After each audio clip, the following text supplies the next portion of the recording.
Alô pessoal, amigo da Revolução Industrial Brasileira, aqui o Fausto Oliveira, direto dos Estados Unidos, onde eu estou por obrigação profissional para participar de uma grande feira, a maior das Américas, de setor de máquinas e equipamentos, e vou aproveitar a oportunidade para tentar mostrar para vocês, através dos vídeos que eu vou editar ao longo dessa semana, um pouco sobre a fronteira tecnológica industrial contemporânea, né? Como máquinas que aparentemente são apenas grandes pedaços de metal esculpido, né, para fazer funções muito brutas, revelam tecnologias super sofisticadas e tentar conectar isso um pouco com o nosso debate permanente no canal a respeito de Brasil, desenvolvimento brasileiro, economia brasileira, indústria brasileira, tá?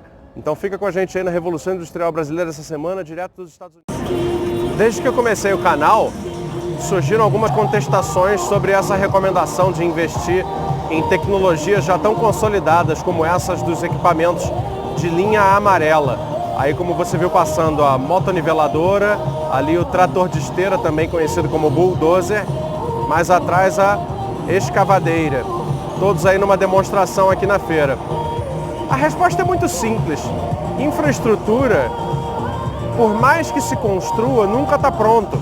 Mesmo os países do mundo com infraestrutura mais desenvolvida, sempre tem manutenções a fazer, sempre se demolem coisas para se construir outras nos lugares e sempre será necessário renovação de frota para que os operadores de infraestrutura e construtoras possam prestar o serviço de atualizar, não apenas o de fazer nova estrutura, mas a de atualizar a infraestrutura existente. É por isso que esse é um mercado virtualmente infinito, do qual o Brasil participa de uma maneira muito tímida. Uma das majestades da infraestrutura em todo o mundo é esse equipamento que está na sua frente, que nem cabe na tela de tão grande. É o guindaste de esteiras. Ele é, sem dúvida nenhuma, o tipo de guindaste que tem a maior capacidade de carga e a maior capacidade de elevação. Dá para ver lá em cima, né, como ele consegue chegar alto. E pela quantidade de contrapesos e de base, né, da parte inferior do equipamento, o quanto ele conseguirá carregar de carga. Isso aí é o seguinte, não existe obra de infraestrutura pesada, por exemplo, hidrelétricas, obras de metrô, túneis subterrâneos, que não, petrolíferas, né, que não precisem de um guindaste de esteira. E o Brasil, naturalmente, ele é apenas um consumidor de guindaste de esteira, né? Existem vários outros modelos grandes de guindaste, que eu estou mostrando alguns desse grande fabricante alemão, né?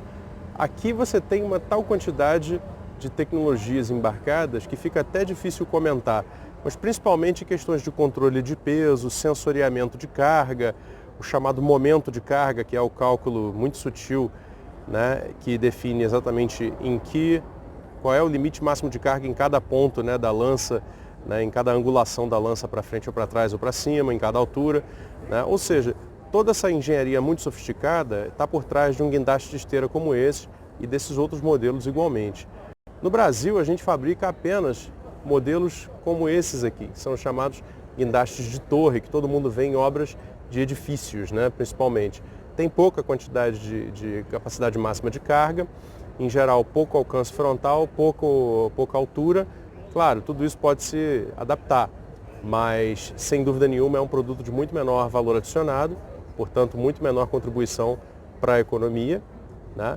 E o que nós deveríamos estar buscando com as empresas nossas que ainda são capazes de fazer guindastes como esse, seria transformá-las em empresas capazes de fazer guindastes como esses. Uma tendência aí no maquinário pesado em geral tem sido a de buscar cada vez ocupar menos espaço, fazer equipamentos compactos. Esse aí está tudo recolhido, então não dá para ver direito o que é. Só quem realmente conhece, é que consegue ver que isso na realidade é um guindaste. Mas como é um guindaste? Ele está sobre esteiras, portanto ele é móvel.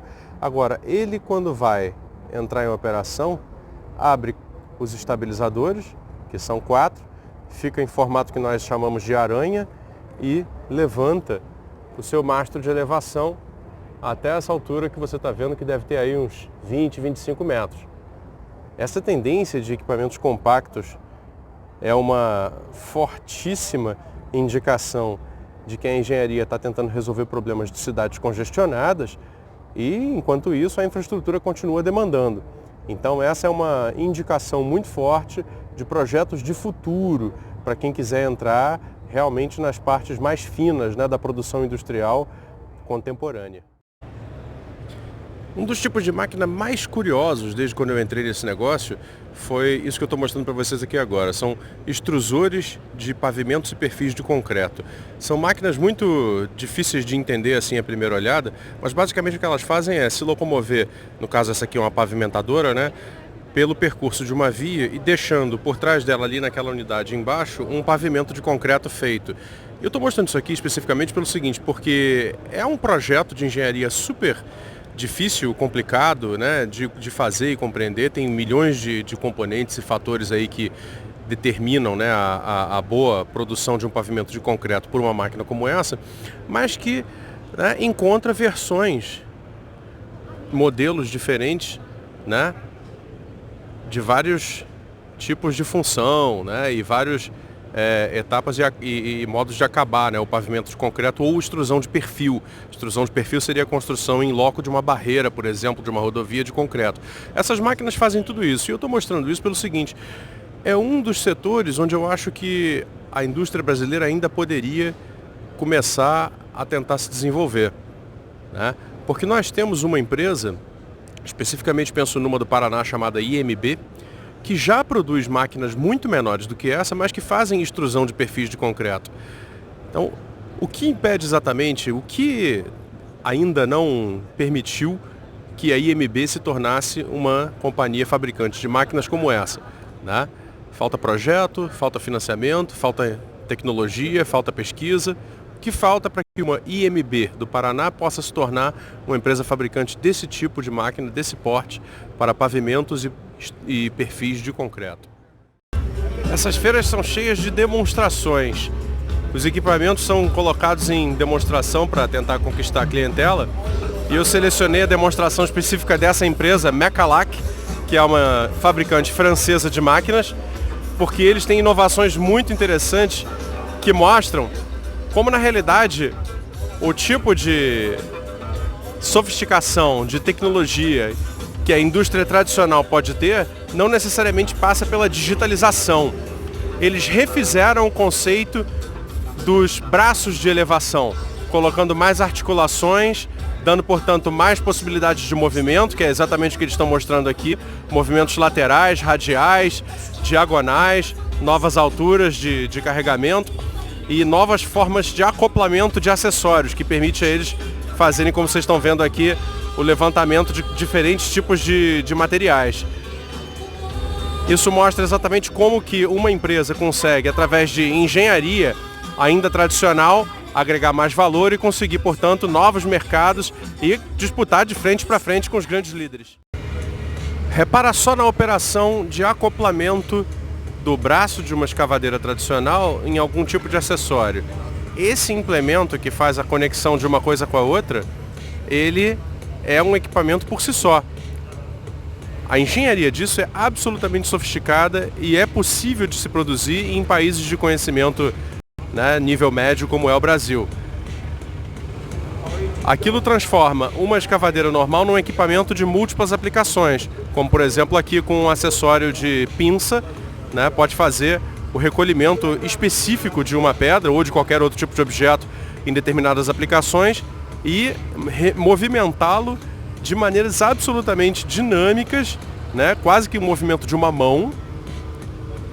Ou seja, existe uma eletrônica dentro daquele acessório de acoplamento que possibilita ao operador de uma escavadeira comum uma versatilidade de movimentos quase completa e, portanto, muito mais produtividade ao serviço que ele está executando. A conclusão que eu chego sempre que visito essas feiras é de que a corrida mundial por inovação e tecnologia de ponta continua a toda velocidade. E é por isso que ainda faz todo o sentido do mundo discutir indústria e política industrial. Acompanhe os vídeos da Revolução Industrial Brasileira direto dos Estados Unidos essa semana.